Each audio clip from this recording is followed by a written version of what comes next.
Good morning. I'm Brian Reagan. This is Tyler Kelly. And this morning we continue to look at blessing from an interesting perspective. The blessing of God to protect Jehoshaphat and the removal of blessing from Ahab. Not to say that Ahab had much blessing, but I mean, really and truly, God did bless Ahab. He reigned for quite a while as a king, and he was actually a good king. He was just a horrible human being and a wicked idolater. But as far as his administrative abilities, he was top notch. Him and his father both. Him and his father both, yeah. So 2 Chronicles 18:28 through 2 Chronicles 19, verse 3. Tyler?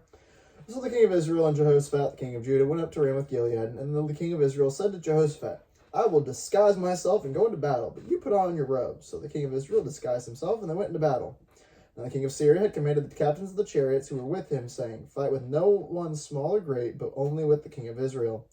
So it was when the captains of the chariots saw Jehoshaphat that they said, It is the king of Israel. Therefore they surrounded him to attack, but Jehoshaphat cried out, and the Lord helped him, and God diverted them from him. For so it was when the captains of the chariots saw that it was not the king of Israel, they turned back from pursuing him.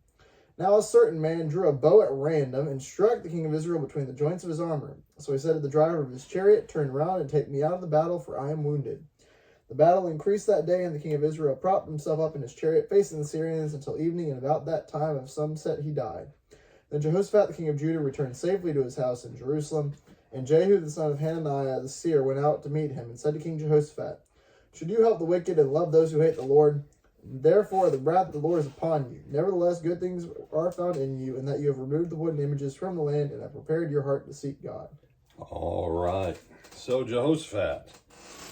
This right here, oddly enough, is pretty much the only negative word about Jehoshaphat. But Jehoshaphat gets suckered in by Ahab.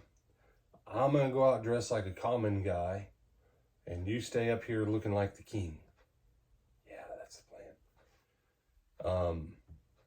So the Syrians come looking for him because their leader says, we don't have a problem with the people. We just need to kill Ahab. That's all we need to do here today. Which goes with the prophecy that Micaiah had. He saw the sheep scattered on the hillside because once the king's dead, chaos starts to ensue. As they surround Jehoshaphat, Jehoshaphat cries out, the Lord helps him, and the Lord makes sure that the captains don't harm Jehoshaphat till they figure out, oh wait, we got the wrong guy. And then just by random happen chance, some dude randomly picks up a bow and an arrow, randomly shoots it in the air, and it accidentally just randomly hits Ahab. Quite randomly in the hole in his armor. Yeah. Or between the joints of his armor. I suppose there are things called coincidences.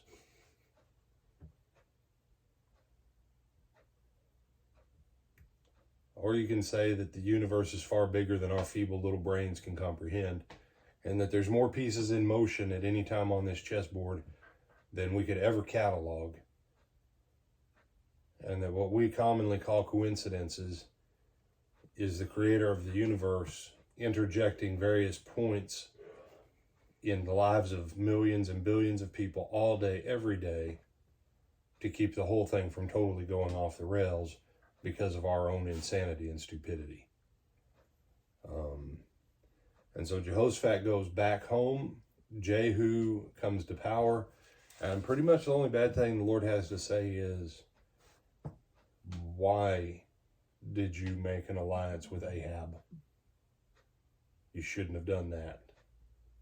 But you've done all this other stuff right, so we're going to let this one go, but don't do that again. And really, unless I'm missing something, Tyler, I can't think of anything else negative about Jehoshaphat's time as king. Jehoshaphat genuinely is one of the best kings ever in the history of Israel and Judah. And so he sought the Lord and served God, and God blessed him. And the rest of Jehoshaphat's story is phenomenal. And we may look at all of it. I haven't decided that yet. I don't see any reason not to look at all of it because it's just a great story. But how, going back to what we said yesterday morning, how childlike faith is Jehoshaphat? He wore the wrong clothes. He got suckered in by the wrong guy.